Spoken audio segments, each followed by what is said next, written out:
Hi, everybody. Welcome back to episode 9 of The Graded Escape. I'm Anna. I'm Kelley. And this episode is titled, Let's Talk Math. Because one of the biggest questions homeschool parents ask often is, how much math is enough? Am I teaching it the right way? So we thought today we would just talk math and break down some of the big ideas behind fluency, mastery, learning new math, what Common Core is all about, and translating them into something that actually works for you in the homeschooling setting.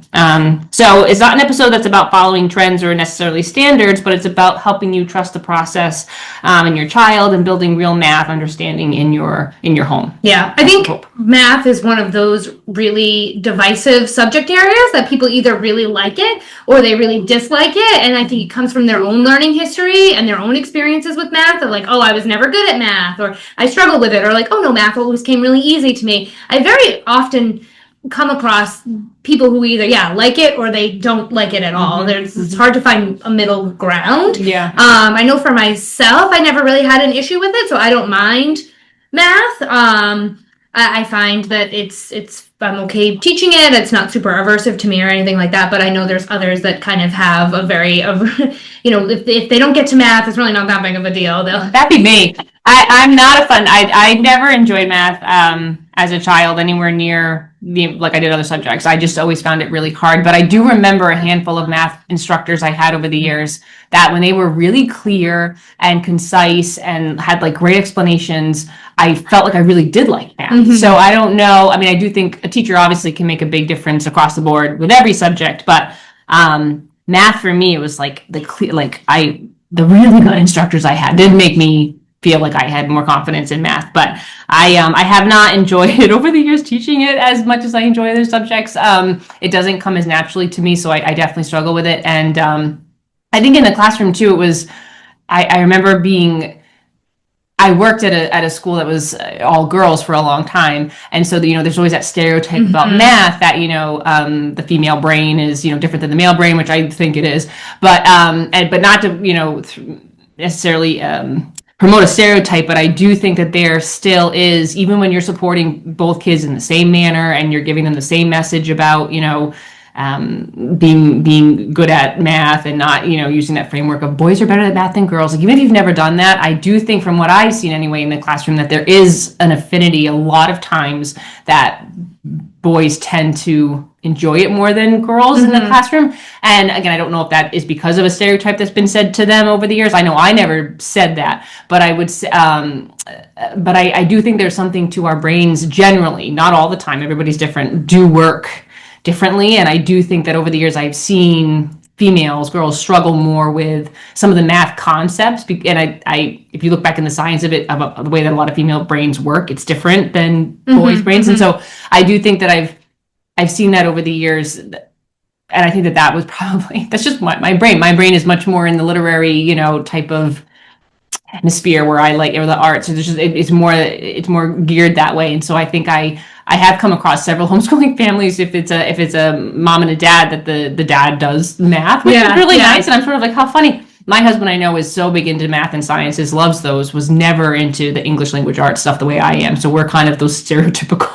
He liked math and science. I like the other ones. That's obviously not always the case whatsoever, but I do feel other parents that I know who have both genders. I don't know, could you have a boy and a girl if you see that with yours? If there's maybe you have the opposite. I know many girls that have loved math, and I know many boys that have hated it. I'm not saying that's always the case, but I do think that there is something to be said sometimes that just the way our brains work, you can find that girls struggle with it sometimes more than boys. Not always, but but it's good to kind of keep in mind. That, like, it's not like, oh, she must have received some stereotype that girls aren't good at math for her to be struggling with it when my son isn't. It's like, no, I know a lot of girls that just generally do struggle more with math. It might just the way that their brain operates. So I just felt like that. Say that they can't, obviously. There are women who, are very successful in math. It's just maybe, and we'll talk about this today, just changing your strategy or your support of, a learner, whether they're male or female, in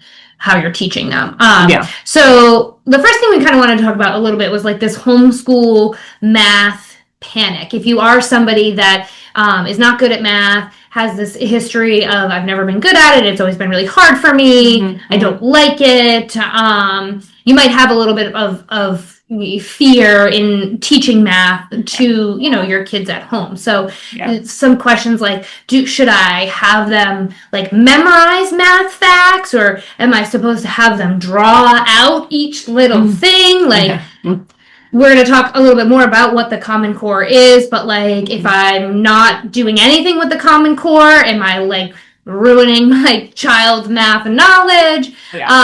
So all of that stuff is both true and untrue at the same time. It really, like Anna said, we're not here to tell you and give you a script for teaching math. What we are here to do is just kind of reassure you that whatever strategy or curriculum or that you want to follow for math will be fine, and then you can tweak and adjust as you go based on your learner. If you have somebody who's like very into memorizing the facts and has great recall and can recall those facts really quickly, great, fine, move on. Like you don't need to make somebody who's really great at knowing their single digit addition facts draw out the boxes. If they know that 6 plus 7 is 13 because 6 plus 7 is 13, great, move on. Like you don't need to sit there and have them, let's do this word problem. No, you need to draw each one. Owen is kind of like that. And we were just talking about it. Like Owen is very much like he just kind of knows it, right? In his head, he doesn't want to draw it out.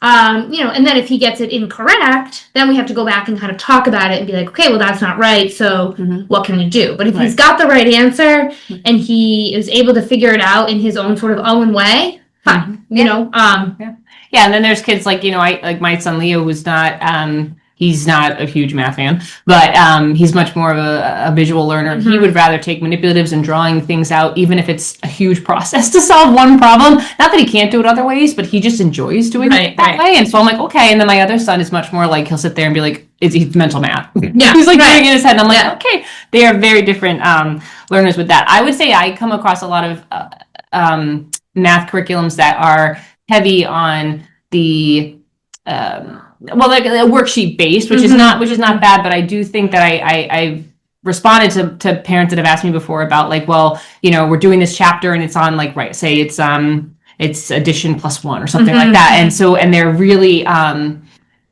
like, well, this chapter's pretty long. There's like 7 pages of practice problems, but they have to do all of it type of thing. And I'm often being like, well, no, it depends how much your kid knows. Or if you're substituting, like if you have they're at a chapter where they're doing a lot of those memorization, like of facts, just because it's in the workbook, you could find an addition by color by number thing, and just cross out that page or the backside or whatever, and don't make them do it twice. Like you can play, as long as if the goal is to if I always say, look at what the goal of the chapter or the unit is. And you can, using the curriculum is great. But if you're finding that there's a lot of practice, or there's like some of it's getting really dry, or you're just not loving, your kid's not into the representation of it on the page, but they like to do it this way, that as long as you're following whatever the goal of it is, if the goal of that chapter is to do addition plus 1, and you don't use any of the worksheets from the chapter because you're doing it another way, well, you're still you're still reaching the goal. Which is kind of nice about math. Sometimes, I mean, that's not the same always with other subjects, but that's a nice that's a nice thing that you can do. And then you might go back to your math curriculum and look at the next goal, and that chapter your kid actually really loves doing, and so that's great. But it's there can be a lot of extra practice, I think, added into those math programs for the parents whose kid needs that practice. And you might want to bang through it all. That's your choice. But I always would say don't feel like you have to, because I think they put that in there sometimes. There's a lot of repeated practice. We'll get to the purpose of that in a little bit. But I agree. And especially I think one of the reasons why math sometimes, especially for our generation too, is a little boring or aversive is because we had to sit and you just did a worksheet, right? You did a worksheet. The nice thing about it is that there's so many resources now that if you're looking to do, if the skill is addition plus 1 and there's 5 worksheet pages, I would say go online and just Google games for addition plus 1. You'll find so many. It doesn't even have to be anything that's an actual card or board game. It could just be like a hopscotch or something. And you roll two, you have like a one die, and then you roll, that always stays one, and you roll another dice, and now it's 5 plus 1. Okay, what's the answer? 6. All right, so do 6 like jumping jacks or something to kind of introduce the topic so that it's not so dry and dull. Because for some kids, that's a major like turn off completely. I'm just like, I don't want to look at all these problems on the page. If you have a learner that maybe has like some special needs or something, seeing that many problems on the page can be very overwhelming. And again, I'm going to go back to my other point that if your child has like mastered, a skill, and it only took them, like a few minutes to do so, or like one lesson, then move on, right? Like what kills, I think, sometimes math for some kids is the overkill. It's too much of this, like, that's why they used to call it like kill and drill. Like it's too much. So if your child can demonstrate, and again, we'll talk about it in a little bit, like the idea of mastery, if they've mastered it, then just move on. You don't need to do all of the pages. And that's what's so nice about homeschooling, because you can do that. If they were in a classroom setting, they might have to sit there however long the thing is, and that's something you don't have to worry about. Because if you've got a group of kids where like 75% of them are all struggling with this skill, well, guess what? The other 25% have to sit there and listen to it over and over again. They become dull and bored, and then they start acting out. I don't know if you ran into this, but I know when I was in the classroom, I would say math was probably the number one thing when I would have parents that say that they wanted their kids to be pushed, or they wanted their kid, like they wanted their kids to be challenged. It usually was around math. I just noticed when I kind of think back to my years of like conferences with kids, sometimes it would be in other respects, but generally speaking, I feel like whenever parents would come in and that was their concern, would be like, I really want to make sure that they're being challenged and pushed. It was usually math related, which is interesting. It's like, I'm not sure if maybe because there is in those primary years so much of that kind of repeated, because you're trying to build those foundational skills, which you need to have in your brain in order to be successful later on. So maybe they felt like there was too much of that. Like they've been doing addition problems since kindergarten, and they're in 2nd grade and they're still doing addition problems, I feel like there was this idea that when I was thinking about that the other night, I was like, that really was, for the most part, that was a concern. They wanted to make sure their child was being very challenged, and it was usually around math. And I can say, and this is where I kind of the reason why I kind of brought up that girl-boy brain difference at the beginning was just because I remember being really taken aback one year when I was working at a school that had this program for kids who were really accelerated in math, and they worked with the math specialist at the school, and not every math period, but they would be taken out and they would be kind of given some enrichment type work and some more challenging puzzles and things like that. And this one year I remember they couldn't have, because you do some testing in school, see where they are, whatever. So this particular year in this grade, all the highest testers for whatever that were, basing off who was going to be in this group, happened to all be males. And the fear was that it just happened to be, not every year was that. There would be girls in, but none of this particular year, none of the girls in the grade scored to be in that group.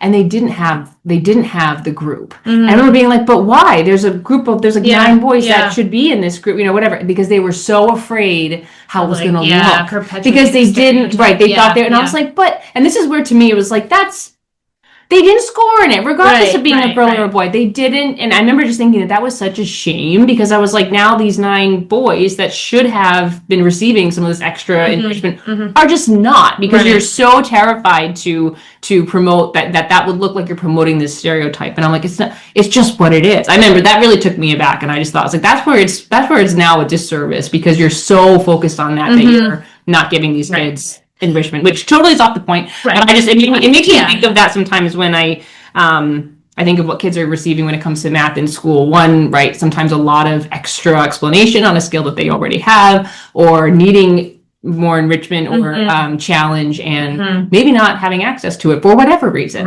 That's definitely a problem with the school system. For sure. And I mean, I think, to your point about your story, it's just Right, there could have been another way for them to go about doing that. So say if a district or the school was going to do that, then you would need to test multiple times throughout the year. Right. So that like you would have an opportunity for, it's not just like a one and done. Right. You took this test, you didn't score well, so you don't have the opportunity. But if you're able to build upon your skills and have a lot of success in and out gain, then you would be able to be placed into that higher level, like that flexible grouping type thing.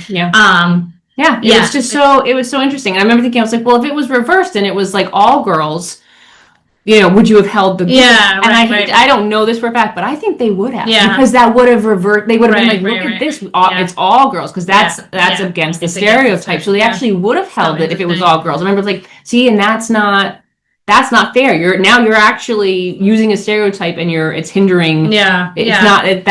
Right. I don't make any sense with what I'm saying. But I think it's just an interesting, it's another like peek into the world of education for those of you who are not familiar with it. These are the types of things that, maybe as a parent you're not aware of. Like those parents, I had no idea that their kids were even, that the consideration was they would be in this more challenging group. Because as a mom, I would have been mad. Like you're wildly irritated. Absolutely. So now he has to sit in a group that's low that he's not. I know. He's already sort of like mastered out of. Because that's really you're so concerned with how this is going to look. It's like, well, now you're not thinking of my own child's progress. You're just thinking of So that was neither here nor there. But that always comes to mind when I think about math lately. Was that example, and just thinking like that was really not right, but. No. But we've been talking, we're going to get into kind of one of the first things, which is fluency and kind of what that means. You hear fluency, we've talked about it, Lord knows, with reading, and knowing facts and fluency. And I think that's something that a lot of homeschoolers worry about because, they see their kids using their fingers still. Their recall isn't as quick, and yet they're moving on to more advanced concepts. And so they worry, gosh, well, did I do something wrong with getting that fluency in there? And, there is such a thing as too much drill.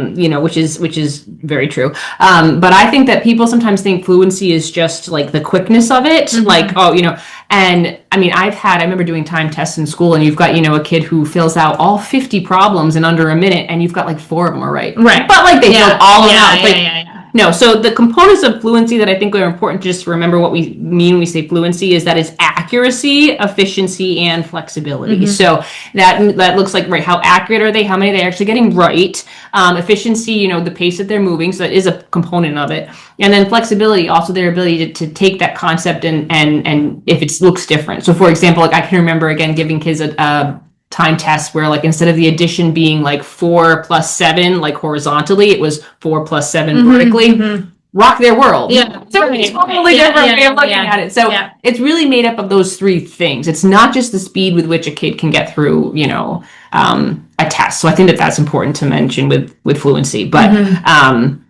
but yeah, and I do think that giving kids grace when it comes to fluency, because I know for me too, if you ask me like 8 plus 7, I have to we've been doing a lot of this lately, so I'm going to know the answer because I've been doing it with my kid lately, but it doesn't come like that to me like that in 2 seconds. I have to think about it or employ a strategy. And some kids will just be naturally unbelievably fluent. It really, they pick it up really fast. So and I think fluency is also something that can like wane over time. When I think about like your example of 8 plus 7, when I was in like, I don't know, 2nd or 3rd grade, when we were doing time and you were practicing your facts, I would have known right away, right? But now as a grown-up, I'm not seeing 8 plus 7 all that often. As far as like, really sitting and practicing, math facts, I can figure it out, right? But like it might take me a little bit longer. Does that mean that I'm not fluent in it? No, I can employ a strategy and I can get the answer. I might just not be as quick. So, it really... The reason that we harp on fluency, and I don't know if we're going to talk about this, probably will, but I'll say it now anyway. The reason that we harp on fluency so much in these early years with your addition and your subtraction and eventually multiplication and division and these sort of like facts is because in order to do more complex math problems, when you start getting into multi-digit, addition or multi-digit multiplication, like you need to know those facts fairly quickly or have a strategy for figuring it out. And if you can't recall it, then you need to have a little, like I said, like a little strategy to help you that isn't, really cumbersome. And that was the issue that I ran into a lot with kids when I worked in Fall River, and I was a special ed teacher with kids in middle school with multiplication. We're working on, like 2-3-digit multiplication problems, and these kids are still drawing 5 groups of 5 just to get one of them right. And you're like, you have to be here all day if you have to draw. So I used to have to, or they'd be like 5 plus 5 plus 5, like repeated addition. And I'm like, this is not efficient. This is not, when you talk about efficiency, like pick a different strategy, skip count. Like even that would be a better strategy than this idea of like 5 plus 5. Because then when they would also do it, if it was like 7 times 8, and they're like 7 plus 7 plus 7 plus 7. Right. I'm like, do you even know? Right. Well, like 7 plus 7 plus 7. Do you even know how to skip count by 7? No? Okay. No, well, that's not a good strategy. Why don't we try another strategy? Yeah. Like, what can we do? And really working on that. But that's sort of the reason why fluency is so important, because, you need to be a little bit quicker with that so that then you can spend more time on these, like, longer or more challenging, problems. Well, I think that's what trips people up too, is they'll be like, well, why are there so many of these strategies then? Like, why am I teaching multiplication with arrays or whatever if they can't use that? And so I, like, when you're trying to, be efficient, like, right. And it's sort of like, well, because when you're first introducing a concept, that's why these strategies are there, to sort of, so that they understand what is happening. Because like, you could just tell a 3-year-old to memorize that 6 times 6 is 36. Right. And they could just, if you said that to them every morning, guess what? They're going to wake up and say 6 times 6 is 36. They have no idea what that means. Yeah. So the whole point is that you introduce them with these pictorial images or these arrays or these whatever, to give them the comprehension of what is happening when you say 6 times 6. Yeah. But then at some point it flips to like, okay, now we have to memorize what it is, and that's where some people I know like get really frustrated. It's like, because they're like, well, they know what it is, but they're not remembering it. And I always remember a coworker of mine who taught math with the multiplication, because everyone has different strategies. But like, do you remember the one with the 9s where you like use your hands? Yeah. Okay. Yeah. I remember asking her, was like, why don't you teach that one? And she was like, oh, because then anytime it's a 9 times whatever problem, their pencil goes down, their hands go up. We're spending 10 minutes figuring. She's like, it's just the least efficient one. Yeah. And she's like, and at that point, by the time we get to the 9s, they know what's happening in multiplication. Yeah. Like, we don't need that. Even though it does work, it's kind of fun, and it does work. It's like neat party trick. She's like, but then they get, it's like a party trick. She's like, then they get stuck on that one. Right. And I can literally, she's like, I remember giving time tests, and like, I knew they got to a 9s problem because their pencil goes down, they're picking their fingers up, and she's like, she's like, I would rather just not even go there. I'm like, no, that makes sense. And it's true. And also, like, to do it, you have to like do it the right way. Right? You have to do it, because if you start from this side, you're not going to get the right, maybe you will.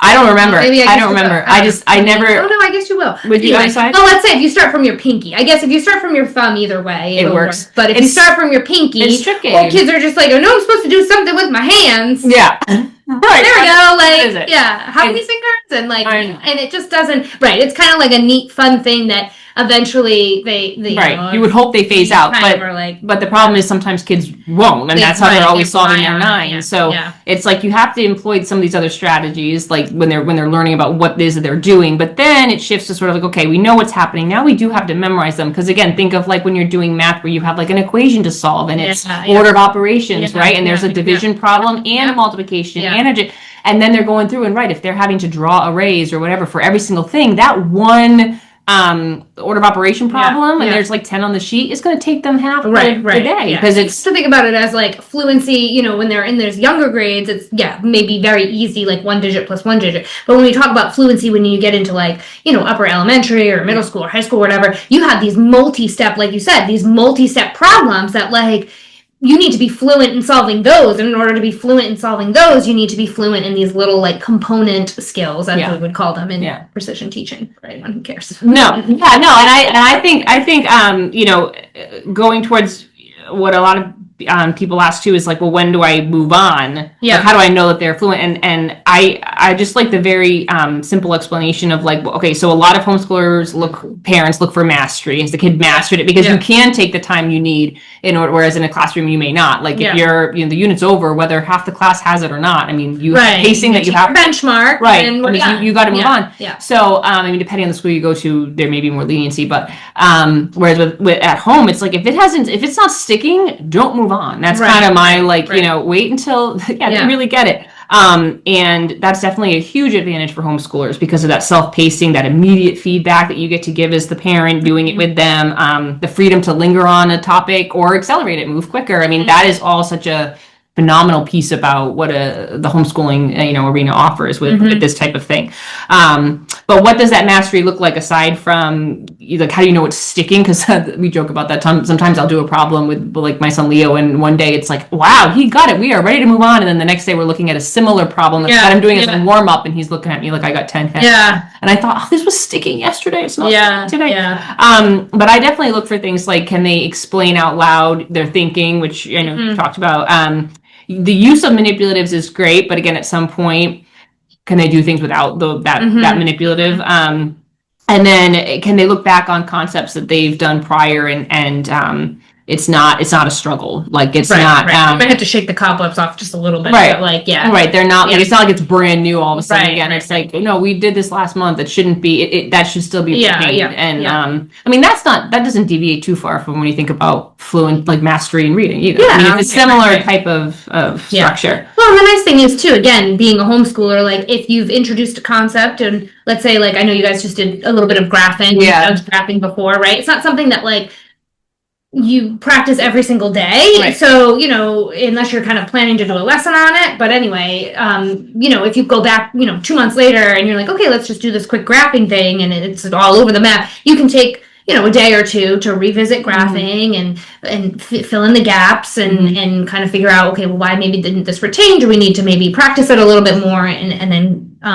go from there? So that's the other nice thing about being a homeschooler is that if you do notice that like we went over this, it was mastered, oops, now it's not, or it didn't, persist across however many days, weeks, months, whatever, then you can revisit it and just know that like, okay, we might have to revisit this a little bit more frequently than what we were doing. Because I mean, it's the same thing for like really any skill. Yeah. Like, for example, like I started trying to learn how to play the piano with my kids and I was really into it. I was practicing quite often. And then we got a new dog and like life. So I haven't practiced and I tried to sit down and do like a song that their piano teacher gave them the other day. And I'm like, I don't remember how to do this. Like, but it was there a little, I just wasn't as quick. So it's the same thing, a skill in life. If you don't practice it often, then, it maybe doesn't stick as well as it would if you were getting that repeated practice or revisiting it, every couple of weeks or something like that. So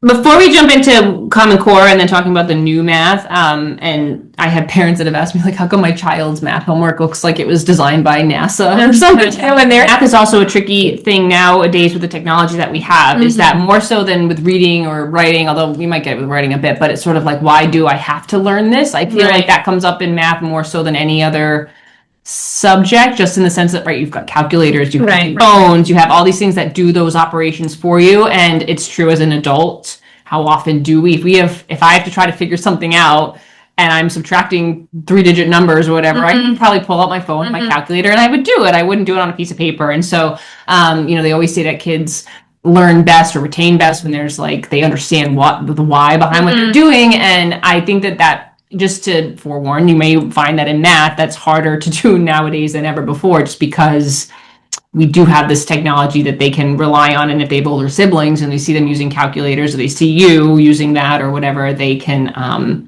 it can be tricky. Yeah. And, so you just having something to respond to with that about like, well, you may not have a calculator to do that. Or even things like if you're, what was it? My mom used to do this funny thing when I never got it until I was older, but whenever we were out, I can remember shopping with my sisters and there'd be like a sign that would have a sale, like 30% off, whatever. And she used to always stop us and be like, well, how do you figure that out? Like if the price is, what do you do with the decimal point? And we'd be like, this is so ridiculous. But now I was like, no, I know why she did that, because now I'm really good at figuring out the price of things when I just see that. I could pull my phone out and type it in and figure it out, but she taught me, another method to use. And it's funny how those things will come into play. But, sometimes I remember facing more resistance or occasionally a child that would just look at me and be like, I don't need to know this. I can use I can use my calculator. I would get kids like that too. And I'd be like, all right, well, you want to be in Stop and Shop and You're trying to shop on a budget, and like, you can use rounding, right? If it's $5.99, then know to round up to $6, right? That's way easier, right? But like, you're gonna stand there and you're gonna be like, and this was also a little bit before smartphones were like such a thing. I know, now it's really, but I used to say like, oh, you're gonna pull out a calculator and be standing in the middle of the grocery aisle, be like $5.99. I'll just round up to $6. Yeah, and you should be able to kind of have those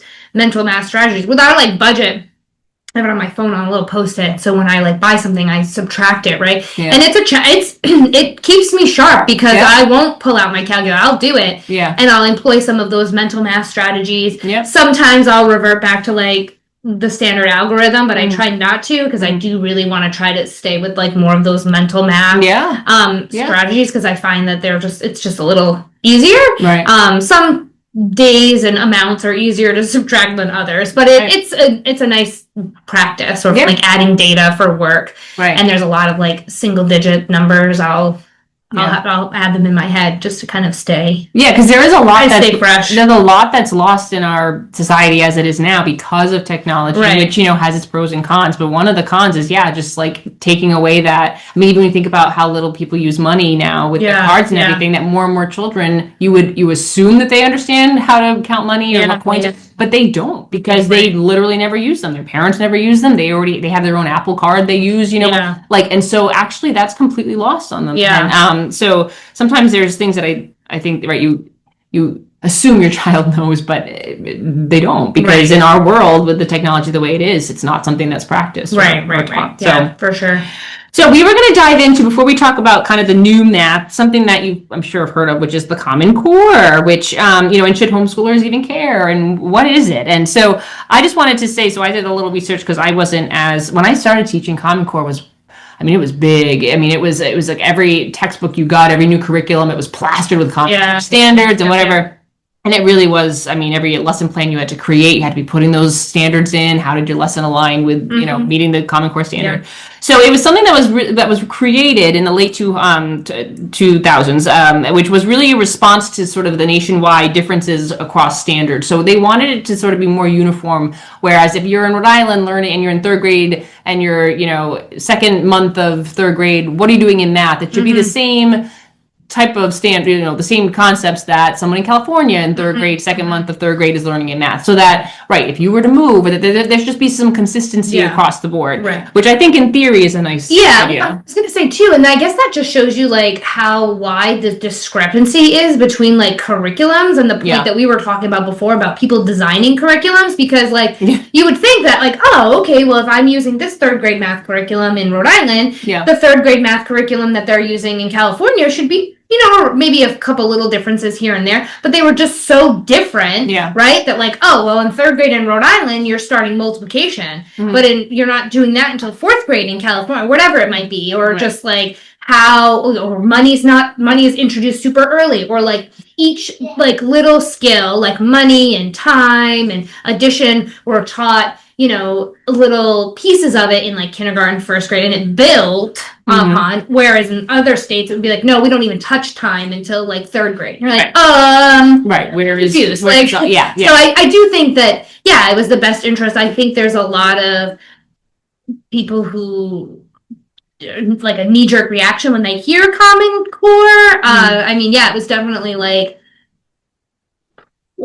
just what's the word I'm looking for? It was very heavy when I was a teacher as well, as far as like what standards and you're aligning with your standards. Right. I think the problem is I feel like why they get that kind of like Common Core eye roll type of thing at this point is that the emphasis was so much on this darn standard versus the kids. That was like, you were paying so much attention to how you were meeting that standard, and it's like, geez, but what about are the kids even like at that point to meet the standard, or like, are you caring more about finishing the standard than you are about what's happening in your classroom? It became such a like, oh, but we have to stay on it, that I think in theory it had nice ideas, but it has changed a lot since its implementation in the early 2000s. It was never a law. It was, state by state introduced it in different ways, but it was never something that like, the government said you have to do Common Core. It was never, it was not a law, which I wasn't aware of that. To me, it seemed like it was. How much it was like pushed.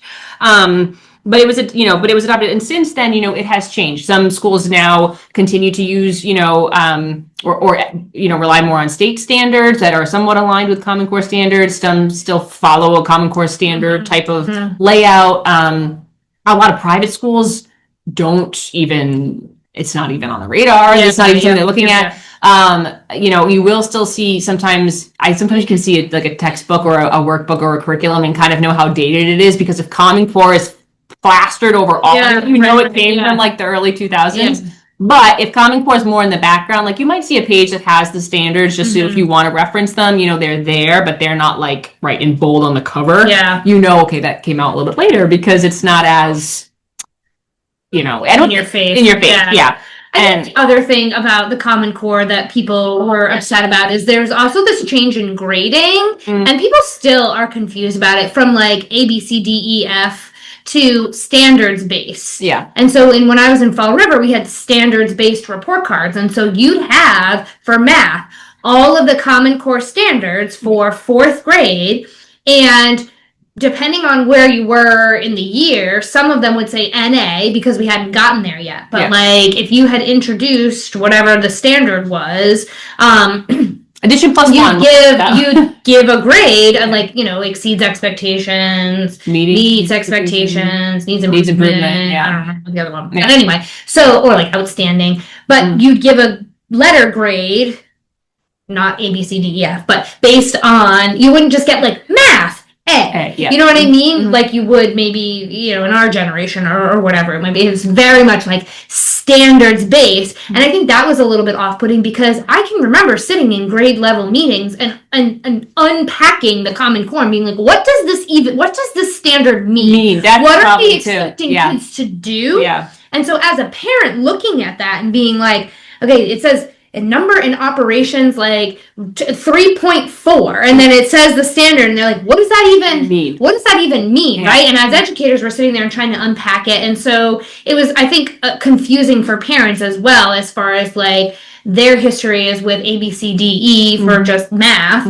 and now you have all these extra things, and what does that mean? And why is my kid only getting, like a needs improvement and not an outstanding in this standard? Well, because we just started doing it, right? You know what I mean? And that was always a point of contention too with those types of the grades of just like, well, my kid is really advanced and why aren't they getting an outstanding? Because they just started 3rd grade. Yeah. You can't even get an outstanding. You can't. I remember with that. Yeah, it's a good point because I think even as an educator, there were standards I'd read and I'm like, I don't understand what the standard means.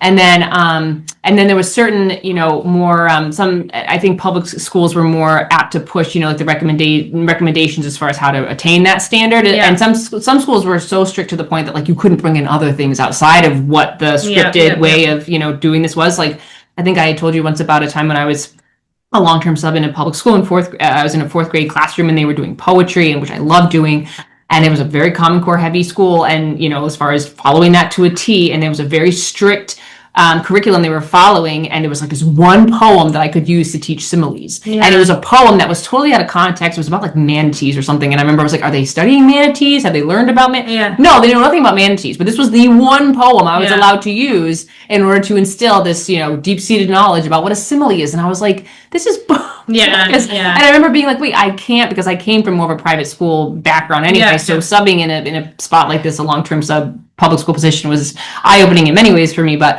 I remember I was like, what do you mean I can't bring in other poems? Well, because we don't know if it's aligned with the I was like, what? So that's where I feel like there was a shift with like these standards now overtook kids' education. The art of teaching, the craft of teaching, for sure. Or I remember observing in a classroom once, I think it was a 2nd grade classroom, and the teacher spent probably a good 20 minutes every morning going over, because they had the standards written on the board, like if they changed one, because she had to explain the standard to the kids. So now the kids were supposed, because the idea was like, if the kids don't understand what the standard is they're trying to meet, how are they going to meet it? And we were thinking like, why do they need to be so, it's like, why does the 2nd grader need to be so aware that this is the standard they're on, that they're trying to master? I remember just thinking, I was like, that. And not to mention, it took 20 minutes out of her, which she could have been doing something else with them. She's like, valuable. And I think some of the implementations of it over the years really were unfortunate and kind of turned it into this, now, you hear Common Core, your eye rolls.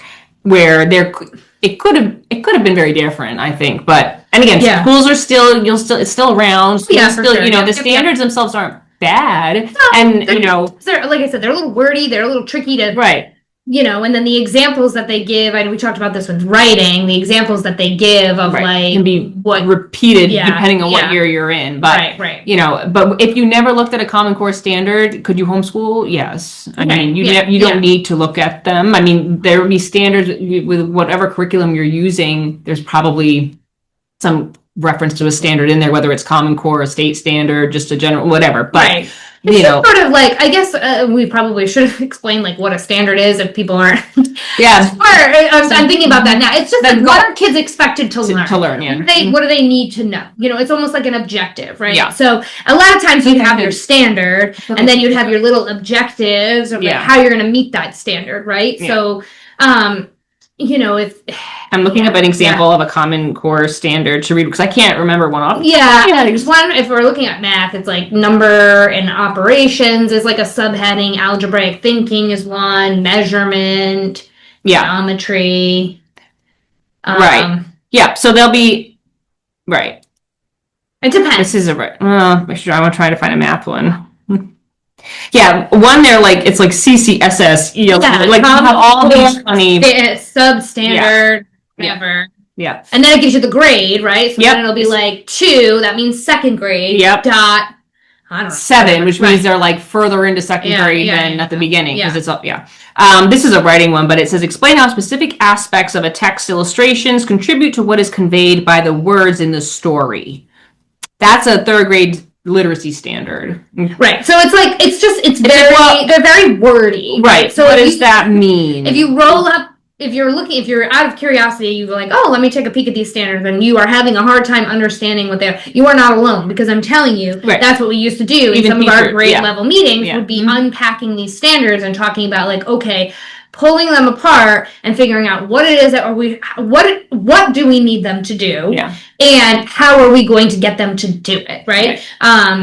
Because if you, and especially in math in Fall River, we didn't really have like an actual math curriculum. We did a lot of stuff we had talked about it with number strings, and with Kathy Fosnot, who is tied to number strings and some other curriculum, and it was very like project based and inquiry based, which is another like buzzword for math. And I think if while we're on that subject, I personally take a very explicit instruction path with math. I'm going to show you the problem. We're going to talk about it. You can kind of think maybe for a minute about how to solve it, right? I think there's a time and a place for inquiry. When you're trying to teach a brand new concept, I don't think that that's the time and place for it. And unfortunately, there are a lot of districts out there that they will give a kid a problem, they'll put them in groups, and they'll say, figure it out, right? And so, and then based on what the kids find out, you then come together and you talk about it, and then you're supposed to sort of like scaffold or like help them make the connection that is what they're supposed to be learning, which to me feels very backwards. I feel like I'm going to explicitly tell you what it is, the concept. I'm going to show you how to do it. I'll maybe give you a strategy or two. We're going to practice it that way. And then I'm going to give you a more challenging problem. And based on what you learn, what I taught you, and maybe some of your own background knowledge and your own unique way of thinking, can you solve it in maybe a different way or something like that? We did a lot of inquiry-based math. And I do think while there was an advantage for some kids, because they just had that sort of like math brain or were very good problem solvers, it was fine. But if we're talking about kids that are already maybe struggling in math or just aren't really great at problem solving, it was not good. It was completely unsuccessful. You'd get kids that were completely confused. Like I want explicit instruction in how to do this, and then go from there. And can you then solve problems? And the one thing that there's a lot of things I like about Math UC, but one of the things that I like about it is on the workbook pages too. They'll start, they have like the chapter, so chapter 13, and then they'll have workbook pages like A, B, C, D, E, F, G. So A and B are just the skill that you taught. Like just that skill. That's all that's on there. There's nothing else. And then for the subsequent pages, they start to sprinkle in concepts that they've already learned for that like maintenance, but also including the skills now in some like word problems or just other ways that maybe it wasn't presented when you explicitly taught it. So I do like that it builds that way, but it definitely speaks to me because of the fact that there's that explicit practice in what you've been taught. Yeah. Before you move on to these really challenging, obscure problems. I mean, there were times where I would sit with the problem and be like, I don't know. Like, yeah. And I'm supposed to help you figure out how to get there. I mean, it was just, it was tricky. So that was my little soapbox diatribe about inquiry-based math. Yeah, no, it makes a lot of sense, and that is a buzzword if you're a former educator or inquiry-based, like, project-based learning. I mean, I agree. There's a time and a place for that, and it's not always when you're learning it's not when you're learning a brand new skill. But like if I was going to learn how to fix a car engine, right? I wouldn't want somebody to just be like, here you go, like here's some wrenches, play around with it, see what you come up with. See what you can do. You'd want some direction. You'd want some direction. Many of us have pulled up a YouTube video to be like, hey, I need to figure this out, right? There's a time and a place for problem solving, and I think math lends itself to some really nice opportunities for problem solving, what with puzzles and logic and things like that. But when you are trying to teach a concept, I don't believe that starting off with problem solving type things is the best way to go. And that, again, that's just my personal experience and in my opinion. I don't really know how much research has been done out there, but I would be curious to see if there's been any explicit instruction versus inquiry based and performance and all that kind of stuff. But anyway, and depending on what you're teaching, and does one work better than the other? I would be too. Yeah. So anyway, giving you that kind of background on the Common Core, which was, early 2000s, and again, still around. Know that it's not a law. Know that if you never look at a Common Core standard, you're not doing your child a disservice. You explore them at your leisure if you want. A lot of schools still use them to a certain degree. Some don't. Some, I don't know if any of them use them quite as strongly as when we were. Like I'm remembering when they first came out. It sounds like from the research that I did that they're still around. They're implemented, but it's in a much more laid back way. I don't know if the grading is still done the way that you had, like your example of when it was, if that's the grading. I know in private schools that I've been at, it depends. One private school that I taught at, they actually still did ABCD. Another private school that I've taught at, there were benchmarks. They weren't the Common Core standards though. They were, reworded, but again, it was a similar type of thing, meets expectations, improvement, exceeding, whatever.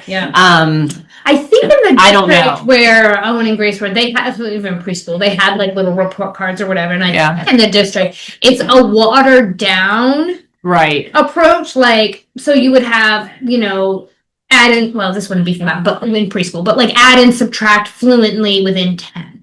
Would be your benchmark, would be your standard. And then that's what you would get a grade in. And that would be under the math heading. But I don't know that I haven't looked at a report card. I'm trying to think of the learner that I had. It'd be interesting I didn't really see his, but I think from what I'm remembering, it was very similar to that. It was like you have your heading of reading, of math, of writing, or like language arts or whatever, and then you'd have like a watered down sentence of whatever this standard. Like reads, one of them would always be like reads with fluency and expression. Sure.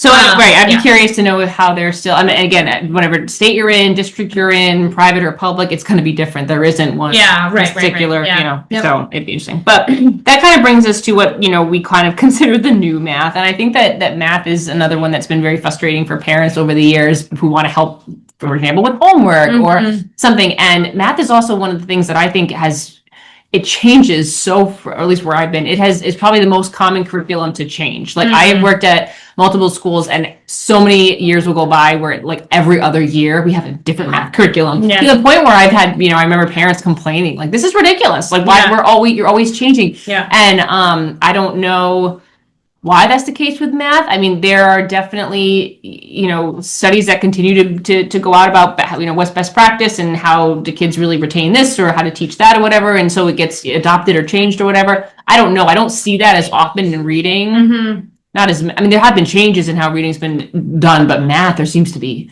a lot. And I think a lot of parents don't get why, myself included at times, why they're teaching something a certain way when it seems like it's a much more complicated way.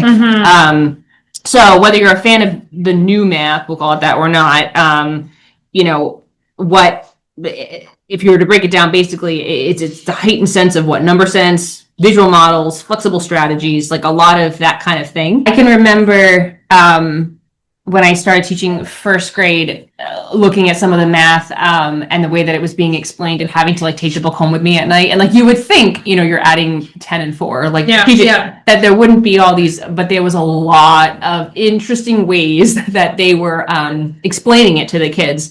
And some of the ways I liked, some of the ways I did not like. And I could see where we didn't actually give homework at that school at that time, but I have a cousin whose son was in first grade the year that I was teaching first grade. And I can remember he did get homework where he was at a public school and texting me sometimes with like, okay, this is the problem. And apparently I have to solve it this way or his homework's going to be wrong. Can you talk me through it? Because I don't know how to do it. And I was like, yep, I can. It's a little, you know, so I have, well, what are your feelings on the new math? Would you say, or experience with it? I don't gripe with it as much as other parents do because I understand, I think, a little bit more about what the goal is. And for coming from a special education background, I definitely understand it more.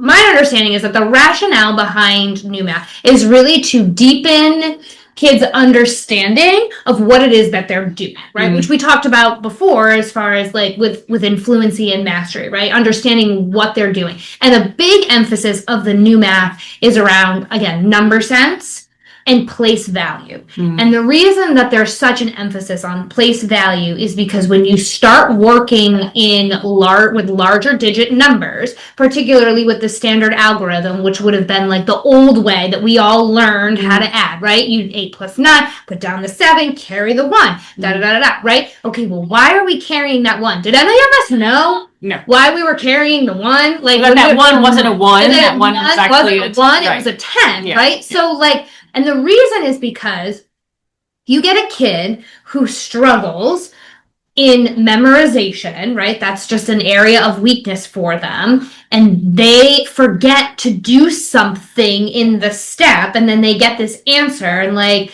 it's way off from what would make sense. They didn't have the ability to understand like why that answer didn't make sense, right? So it was trying to teach, again, this idea of number sense and understanding. And I always say to parents too, like new math isn't meant to replace, particularly with I think we find it mostly in addition and subtraction, multiplication and division. I don't necessarily think comes into play with graphing or measurement or anything like that. I don't think mostly with your operation. Yeah. But I always would tell parents, like, this isn't meant to replace the standard algorithm. That is the goal eventually, right? The goal is for them to be able to do this, you know, the rote way. What we're doing is we're trying to build some understanding so that, if you get an answer that is like completely way off, you're able to recognize that something went wrong and go back and fix it. And a lot of times that was because, okay, well, you got to take your standardized testing, you got to take your MCAS or your RICAS or whatever, and you need to be able to recognize your errors. But also, like, you know, in daily living, right? Like if I've got a $200 budget and I'm adding things wrong, and I think that, I've only spent, you know, $120 because I forgot to carry a 10 or something, I'm going to be way off, right? So it's understanding like why we're doing something. And I can actually give you an example too. A learner that I recently, he was discharged because he was doing so well, but he was bringing home homework that was multi-digit multiplication and was taught very much standard algorithm. You know, when you get into that next one, when it's like the tens place and you're multiplying the tens times the ones and you've got to like put down the zero. And like, why are we putting that 0 there? I don't know. Just the next step, right? And then the next one, you put 2 zeros, right? Yeah. But if a kid messed that up, they wouldn't know. Well, anyway, so I gave him some word problems, right? Because I was like, well, you can do this standard algorithm. Let's see if you can do it with a word problem. And it was basically just like something like 5 times 6 or I don't remember. And it was groups of, right, for multiplication. And he wrote it as addition and solved it. And I was like, oh, well, this is like groups. And I drew it all out, right? And I showed him and he was like, No, that's wrong. It says how many total. That's addition. It's addition. Now he also, obviously like had a disability. And I was like, oh, all right. And then I talked to his mom and I was like, I think we have any idea what it is that we're doing here. And what any of this means. You are literally just following a rote procedure and you're not understanding what you're doing. And so I think the issue with the goal of new math was to, again, like I said, teach a better understanding of it. Now, the issue that I do have with it a little bit is what you alluded to of just like overwhelming with the strategies.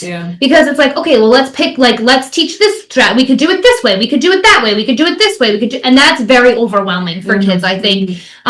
So I would say, in terms of, doing things in the new math and whatever curriculum you're using, if they're introducing things and doing it in different ways, then I think, picking the one that seems to jive with your kid the best and then go from there. And you don't need to give them every single strategy to solve it.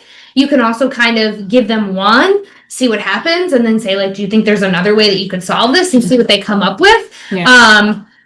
But yeah, it definitely, it's a big area that parents still, I think, get on there. And there's some too, because I'll look in the math workbook of another kiddo that I have that brings home homework, and I'm looking at it. He's the same age as my kids, and I'm like, what? Like, they want you to solve this what way? Like, this doesn't even, sometimes it doesn't even make sense. It's like they're trying to overcomplicate something. So I think using what you understand that, like, new math isn't meant, how do I want to say this? It's okay to lean into the new math, but you don't have to like totally embrace it, that like you're showing them every single strategy. And if it doesn't make sense to you as an adult and you can't then teach it to your kid, then don't use that. Like, look up something else, I would say. And that's why, as a parent, if your child's going to school and they're coming home and you aren't part of the learning and you're not able to change your, like, this is, if you're a homeschooling parent doing this, then that's great. If you're if you're getting your child's homework and you're seeing that this is the model they're supposed to use and they have to solve it this way on their homework or else their homework's wrong, then you're kind of more like, oh my gosh, like I can remember my cousin saying, I'm YouTubing like videos on how to do this like first grade addition. And I'm like, I would say I agree with everything you said about it. I think that it's really great promoting, like, right, what are you doing and understanding that. And that's I remember the shift in even like word problems, because I know when I was taught word problems as a child, I used to hate them. And I think it was more because I was so focused on trying to figure out what the operation was based off of those those like keywords you look for, like the difference, will that be subtraction or the what, like, I don't, or maybe not. But like there was certain ones that you were supposed to look for, versus like reading the problem and just understanding what they were asking. Like they aren't that bad when you actually look at it more like a story versus like, and I, ever since I switched my mindset to that kind of thinking, I was like, these word problems are not, they're still my favorite, but they're not anywhere near as scary as I used to think they were. Where before I could be like, oh, word problem, man, I'm going to be so, I did find though that there are, and some curriculums are probably more known for this than others, but certain strategies. I struggled a lot with certain strategies that I was told to teach when I was in the classroom that I knew was confusing and my students so much, and some of them really did not make sense. Like when you're making, what could be a 1 or 2 step problem into like a 6 or 7 step problem, where you've got arrows and lines you're making, and you've got some, you've got some students with some disabilities or some spatial awareness areas, and they're supposed to be like organizing this, what problem was 14 plus, 4 plus 10, and they've literally got these like 6 steps now that have to follow. That would be one. That's an easy one. I know. That's so easy. And then, that's not even a... And they are now in tears because they, spatially on the paper, they are struggling to keep things in the line that they're supposed to be. And I said, this is now way too hard. This isn't breaking it down to like where they understand, no. This is taking it. And I did find that there was a lot of examples like that, again at the first grade level, that I found to be really frustrating, and I could see it on my students' faces, like the confusion. And so I know a technique I used to embrace a lot was that I would teach a method, but then, and, have them practice it. But then if we were doing some practice with additional, choose the one that works well for you and give them that freedom to then pull the one that they wanted to. Could they show me the other method? Hopefully, yes. Was it one they had to use in practice if they didn't really like it? Well, no. I mean, but they could show me that they knew how to do it. But I did find, like, right, when you're pouring over a first grade math book at home because you're teaching this the next day and you're doing it wrong because of how confusing it is, that to me took it to like another level. I'm like, this isn't helping anybody. The purpose of a strategy should be to make it easier. Right. So if you're not sitting there, looks, like how many, I don't know. The purpose of a strategy is to make it easier for them to solve it, right? So when you come up against a problem like an 8 plus 7, you can recognize that this is a doubles plus 1 theft. 7 plus 7. Well, that's easy. I should know my doubles. I could skip count by 2, right? 2, 4, 6, 8. 10, 12, 14. Okay, so it's a double, and then it's just one more, right? Like 8 plus 7 is 1 more than 7 plus 7. Oh, it's 15, right? Yeah. That should make it so much easier than sitting there and going 7. Yeah. You can do it that way, right? But like it's a little easier, a little faster. But if the strategy that the curriculum is telling you isn't making it easier, then don't use it, right? Yeah, and that really is a great way to say it because, I think that, and again, as a teacher, if you're in the classroom, or if you're a parent whose kid is in the classroom and, you really don't have the say over how much strategy you're being given and, you're going to have to kind of make do. But as a homeschooling parent, I like that idea. Like if it's a strategy that's right, it's helpful, it's useful, it's giving purpose to them understanding what they're doing, use it. Yeah. If not, move on. And I think to your point, just really quickly, like we talked about this right before we started recording, is like, so we know that, everybody's brains are obviously different, right? And so like the way that I would solve a math problem is different than probably how my husband would do it or my son or whatever. And so I think sometimes a lot of, and I don't know if we'll get to this, it might be in the notes later on, but anyway, if there are tears and there are frustration, I feel like some of that comes from parents, right? Myself included, trying to make our kids do the math in the way that we think it should be done, rather than saying, like, let me see what you can do, right? How are you going to solve this? Maybe I've taught you the strategy, right? And now you can show me that way. But then now when it comes up again, how are you solving? Because Owen will be very much like, I'll show him the strategy, but then when he goes to do it later, he just he'll tell me, he's just like, I don't know, I just know it. And I'm like, oh, all right, well, cool. You've just memorized that facts or you just know it. Or he'll tell me in this really long, like, convoluted way, right, of like how he got there. And I'm thinking to myself, that's so much harder than the way that I was showing you.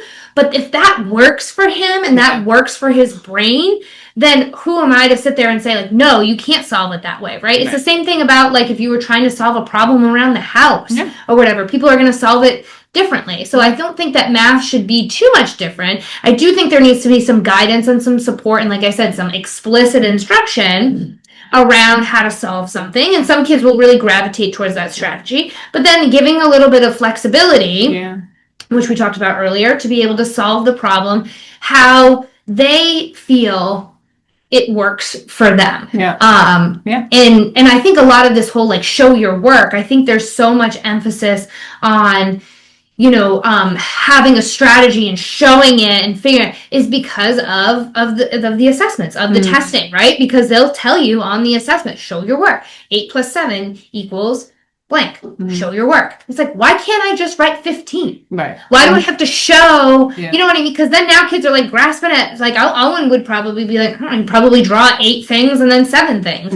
But he could just write 8 plus 7 and write the answer. So I think that's where a lot of it came from, this trying to hold kids accountable to, like, show their understanding by doing something rather than just putting the answer. And sometimes when you show your work, you can find, like, if they did make a mistake. Like they were saying, it's easier to find the mistake when they have their work drawn out or whatever. But yeah, I mean, it really is tricky. And I definitely think that with math, again, it's another reason why the homeschooling is so nice. Because in the classroom, I mean, the teacher can only do so much when it comes, and then they have to be gauging where students are with their comprehension of the math skill, and and it can be right. You get the kid who just knows it and writes it down, and yet you're making them draw it out, and then you've got the kid who's drawing it out, and they're still not getting it. And and it's really hard. I know for me and this probably comes from my own anxiety, because math does not come easy for me to teach naturally. I have to put a lot more effort into getting it ready and reading through the lesson and things. I always had to, even in the classroom, than I do with reading and writing. But for me, one of the struggles that I have is I like the idea of showing different, ways to solve a problem. And I agree about the explicit, instruction of showing this one way. For me, what I tend to do is jump in. So if I see like my child struggling with, I don't know, an addition problem or something, using whatever the strategy is that we've been practicing, I'll very quickly jump in and just sort of be like, well, or, that's not really clicking. You could do it this way. And now he's just looking at me like, whoa, my brain was taking it this way because that's what we were practicing. And you just gave me a whole other strategy. And then it's too much. And then it's the tears. So I'm trying to be better about if it's a strategy that we're practicing, that I kind of let him, even if he struggles with it and gets through a few, and then we can, stop, we can reassess. So that was one way that we've done it. Let's look at this next set of three. Is there another way you'd like to do it? Whether it's using his manipulatives or counting up or whatever it might be, not instead of using, so he's getting some practice, but not to overthrow, because there's a lot of ways to approach math problems, a lot of different ways you can solve things, and that's all well and good. But be mindful of not overloading your child. If you see them struggling with one, don't throw like 10 more on for them. Right. Because I've done that, and that's not helpful for anybody. But that can come into play. So I agree. I mean, yes, goods and pros and cons about the new math. I mean, the crux of it being, the goal is that kids have a better understanding of what they're doing. The downside is that can come with sometimes a lot of confusion, because maybe there's too many strategies or strategies that just don't even make sense. Like, just because you can do this with a number doesn't mean you should. Because it doesn't make any sense or help me, master anything. So, kind of being a little more discerning about what ones you want to use, but not all bad or all good. You just take it with a grain of salt. Again, like all the other things that we've talked about in terms of homeschooling, is just, making it work for the kid that you have in front of you. Because I don't know what the kid in front of you looks like, right? I don't know what's going to be helpful for them. So some trial and error, and knowing, okay, they do need to lean more heavily on the manipulatives for a little bit longer, which is fine. Kids are visual learners, right? So that's okay if it helps them have a better understanding of what they're doing and make those concepts. I know when we were doing addition and we were adding 9, Matthew C. wanted you to add a 10 and then take 1, but we did that a lot with the blocks, right? And how many away from 10 is 9? It's 1. Okay, so we're going to do a jump of 10, or we're going to add a 10, and then we're going to take 1. Well, why are we taking the 1? Well, because when I have my little blocks, it's 1 away from 9. And so it was really helpful to have the blocks. We leaned on those for a while, and then it just became okay, 9's really close to 10. We're just going to use 10. And they use 10 a lot for a lot of them. And so that's why it's really important in Matthew C. And I think in general for kids to know their partners to 10 really quickly, right? Because that's going to help with a lot of those other skills. That's been helpful with us too. We have a different curriculum, but similar, trying to get it to go to the 10 is a really helpful thing. For sure. So that, thinking about homeschooling math, does my kid just need to memorize? They need to understand? I mean, I think across the board, it's the understanding why you're doing something is the most important. Start with that, and then the memorization will come. But give them the space to, I think some people will say, back in our parents' age or whatever, it's just memorization. Right. It's well, yes, there is at some point memorization is important, but I think with the way things are taught now, a bigger emphasis on the understanding, which I agree with, is kind of first, and then you sort of memorization comes with it. And that's what I say. That automaticity comes after you've worked on your doubles facts for so long, playing games or understanding why and skip counting by 2s and all that kind of stuff. And then you just kind of know that 7 + 7 is 14 because you've worked with it so much. So I think understanding comes first. And explicit instruction and sort of how that all works, and then through that repeated practice, then comes the memorization and then just maintenance over time. So I don't think it's one or the other. I think it's both. And I think that's where a lot of, not to rehash with the whole new math, but I think that's where there's a general maybe misunderstanding about new math, that again, it's not meant to be a replacement for these, time-honored traditions of the algorithm and how we did it. It's just there's more time in the understanding about why that then can help become much more fluent in it, right? Because if you know the rationale behind why you're carrying that 1 or putting that 0 down, you can be a lot faster with it, right? Because you're not so hung up on like, oh wait, was I supposed to put it there? Or like, do I not put it there? And what's the next step? It's just, it makes more sense of just like, oh, this is a 10, it belongs in the tens column. This is 100, or this, now I'm multiplying tens and that has an extra 0, whatever it is.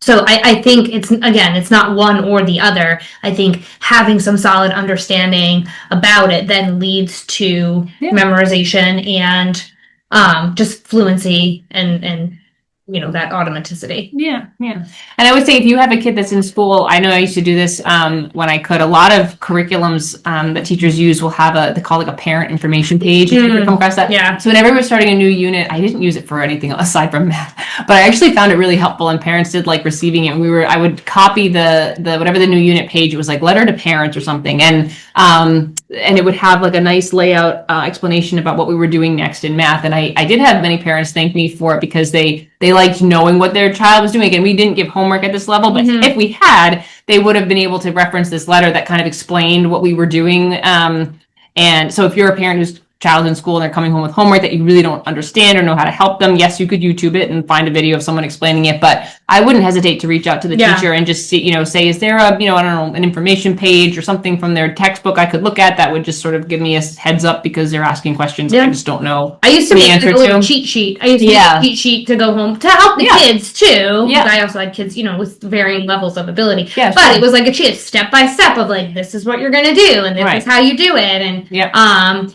for parents as well. So if they're helping, they could see, because sometimes I feel like too, the homework pages, if they do have an example, it's not super clear. It's just like they've got, like you said, they've just got some arrows. And then they may have a little bubble. I was gonna say what, how. Like I used to used to be very explicit about, and I used to say like, think like how many times does da da da da. So I would definitely echo that if you are a parent of a child that is in school and you find that the math homework coming home or you just don't understand it. I think Fall River used to do. This was years ago, but they might have done like a math night where like families would come and they'd play math games, but I almost feel like they would need like a math tutoring session to be like, hey everybody, like this is how we're doing, addition in second grade, just so you know, like quick crash course in the strategy, and have those pages available. But I do think, if parents want to help at home, then I think they do need to have some information on how to solve this. So I think reaching out would be I think. And again, it's tricky with like YouTubing it because you might end up, it might not be exactly the same thing that's being taught in the classroom, right? So, I would definitely reach out to the teacher. That would be my first thing. Yeah.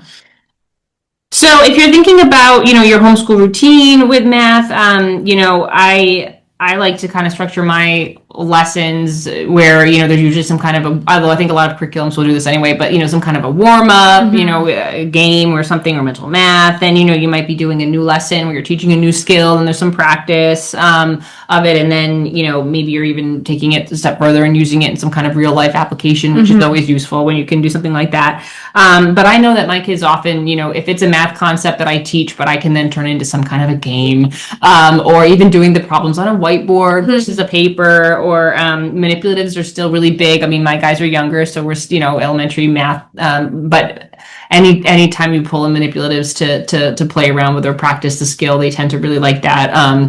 But I mean, I don't know how the math curriculum looks where you are. The math with confidence, I really like how they have it framed, although I do find that the lesson, if I did all of it in one sitting, would be very long.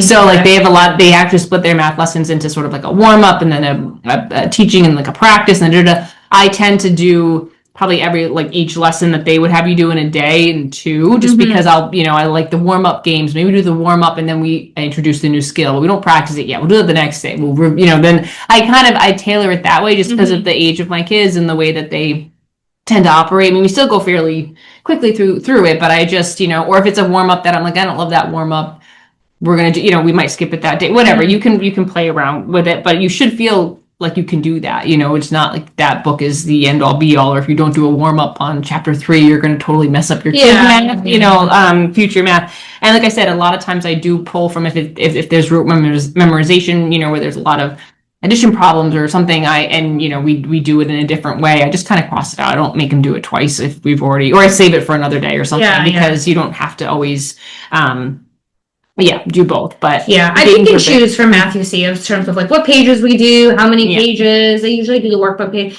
Matthew C, I would say one of the disadvantages of it is that their teacher's manual is not very comprehensive at all. Like you'll get, so it'll be like unit or chapter 12, like rounding to hundreds. And it's like a blurb and an example, and then on the back of that page is like a blurb and maybe an example, and then like a tips for extension, and that's it. And so it's very basic as far as it doesn't give you like a step-by-step, this is how you roll it out. Now for me it works, right, because I can kind of, I have a background in that, but I would say, as much as I love the manipulatives and I like the scope and sequence of everything, I would caution anybody who is looking into Matthew C that if you're looking for a curriculum that has a really supportive step-by-step teaching guide, that's not it. No, it's good to know. And Math with Confidence is like that. I mean, I actually honestly don't use a lot of it because I probably could, but I could see where somebody who doesn't have the background, you could literally pull it out and read from it. No, you can't with Matthew C. Yeah, it's like here's what here's like what you sort of need to do, and like here's a little example of how to do it, but it doesn't give you any sort of feedback as far as like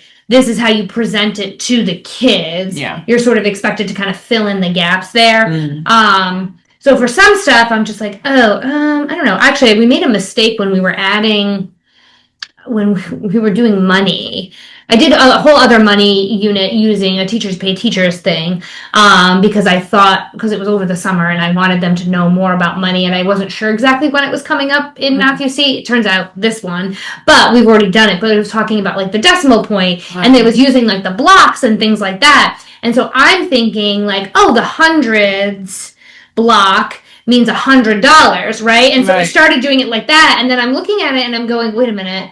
The 200, and I'm thinking like, that's $200. No, the 100 block was $1. It was $1. Yeah, it's 100 pennies. Yeah, and so then I had to be like, wait, hang on, guys. Like I messed that up. Let's go back. Okay, this makes more sense. But that was just an error because again, it didn't really explicitly say, and maybe I just didn't read. I also very well could just have not read it very closely, but funny. It didn't, explicitly say. I just figured the 100. But anyway, that's funny. I mean, I look for things like if your kid's crying, like any other subject that you're covering, or if your child's crying every day, look at how quick you're going, what you're doing, I would look out for things like speed over sense, right? Like just because they're flying through something, can they talk about it? Can they explain it? Can they tell you what they're thinking? All that kind of stuff. Avoidance of doing any math. Well, there might be something that's not clicking for them, or the style that you're doing. I don't know. Like you could always, those are just things to kind of, when your kid's really not looking forward to something. So sometimes trying to figure out, or talking with them about what it is that's making it hard. I think we went through a period where I was trying to do like 2 sheets a day or something from the the Math with Confidence book to just go a little bit faster because he could do it, but it was burning him out. And he was like, can we just do one front and back? If something as little as that, I was like, when we do a worksheet, just be the front and back. Or some of those problems, like, if there's a whole page of just practice, it's like circling half of them and letting them do half of it. So, what's the purpose of how many problems you're giving them, right? You know what I mean? If it's genuinely that they don't understand, then I would say pull it off. If they're really struggling, I would say pull it off of that, put it on a whiteboard so there's more, area to work, or do it together or something. And then, doing, if there's a 10 on the page, just have them do, half or whatever it is. And that mindset of, like if they think, oh, I'm bad at math, I'll never be good at math. I mean, the same that would go with maybe reading or any other subject, it's something that they're learning and it's going to be hard and it's not, some math concepts click a lot easier than others. I still don't think I could do fractions to save my life. Decimals, I was great at. I got decimals. Geometry, never. I still probably could. Very limited understanding of geometry and proofs. Remember those proofs? But algebra, I did much better at that. Equations. I mean, it's funny. So there'll be things they get and don't get or like more than others. But that mindset of that you're learning and that kind of goes across the board. It's not a definitive. I don't get these addition problems. I'm not good at math. Right. Just trying to change that language a little bit. But your child better than any standard, which I think is a really important thing to reference. So if you're freaking out about you're looking at a standard that you think they should have mastered by now and they're not there yet or whatever, I mean, relax with the standards. The standards are they're guidelines. They're not end all be alls. Like kids reach this at a certain time. Right. It's not. They were meant to hold teachers and students accountable for what was sort of being taught, right? So that at the end, and I think it was for both, right? But also there was a big accountability for teachers, right? Because, you'd sometimes get teachers that have been doing it for 35 years, and you still do, and they have their same lesson plans that they've been using for the last 25 years, and that's what they're doing. And it's the same worksheets, and it's the same book, and, the world is changing, and so we can't be teaching the same way that we were 25 years ago. So you need to change. And part of, I think, the Common Core was to hold some of those teachers more accountable to okay, well, this is, and again, I think it all goes back to your assessments and your state standards, because that's where all the funding comes from, right? And so, this is what they're going to be tested on and assessed on. So this is what we need to be teaching. And that way too. So I think it wasn't, and I don't necessarily agree that the Common Core, what the second grade standards are is the end all be all of what kids should be learning in second grade, right? It really depends on your learner, just like it does for reading too, as far as kids should be, at this level of reading by third grade. It's like, well, no, you know what I mean? There's something to be said for obviously individuality, and I'm sure that's probably one of the reasons if you are homeschooling why you're doing it. Just take them if you're interested in them and you want to look them up, and take them for a grain of salt. I know I like to look them up just because that's the teacher brain in me, and make sure that we're kind of doing everything that we need to be doing, but that's not something that I would recommend for everybody. So fluency and understanding are not opposites. I think that the strongest math, lessons that you do or math time you have with your kids is when you're incorporating, both. They grow together. It takes time. So whether you're using some of the Common Core, none of it, something in between, the most, important thing is that your child's thinking mathematically, and if you can trust that process with your child and yourself, and just, give them a little bit of grace with everything else. I think it's so quick, and I do this all the time, but just how much they're learning each day and what's the expectation on them. And, if math is hard for them at the moment, that's going to take a lot of energy out of them. And so you might need to rethink how long you're doing math or what you're doing for it. If you're doing just games for a week with math, to kind of reset, because it's been a challenge and they're learning other stuff too, and their minds are growing, and there's a lot going on in those little heads. And so just giving them a little grace. But hopefully we've explained a bit about where the Common Core background comes from, what this new math is, and unpack that a little bit for you.